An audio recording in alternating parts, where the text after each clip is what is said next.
সকালবেলায় ঘুম থেকে উঠে যতক্ষণ চা না খাই ততক্ষণ মনে হয় শরীরে কোনো এনার্জি নেই।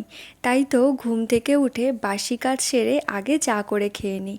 তো আজকেও চা খেয়ে এনার্জি বুস্ট করে লেগে পড়লাম কাজে। শোকেসটা অনেক দিন ধরেই মেসি হয়েছিল, তাই আজকে শোকেসটা পরিষ্কার করে গুছিয়ে নিলাম। তারপর একটু ব্রেকফাস্ট বানিয়ে নিলাম কোনো রকমভাবে। ব্রেডে মিয়োনিজ, সস আর অরিগানো চিলি ফ্লেক্স দিয়ে খেয়ে নিলাম দুজনে।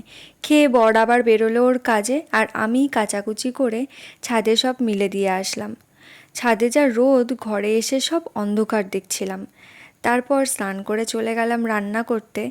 আজকে করেছিলাম ডিমের কারি আর ভাত, আর আমাদের না ডিমটাই বেশি খাওয়া হয়। তো রান্না করে রান্নাঘর পরিষ্কার করে মুছে নিলাম।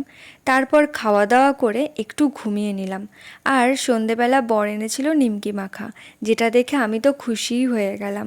আর আজকের মনে হলো সব খাটনি একদম নিমেষে চলে গেল। তো চলো আজকের মতো বাই, আবার কাল দেখা হচ্ছে নতুন মিনি ব্লগ নিয়ে। আমি ততক্ষণ নিমকি মাখাটা খেতে থাকি, চলো বাই।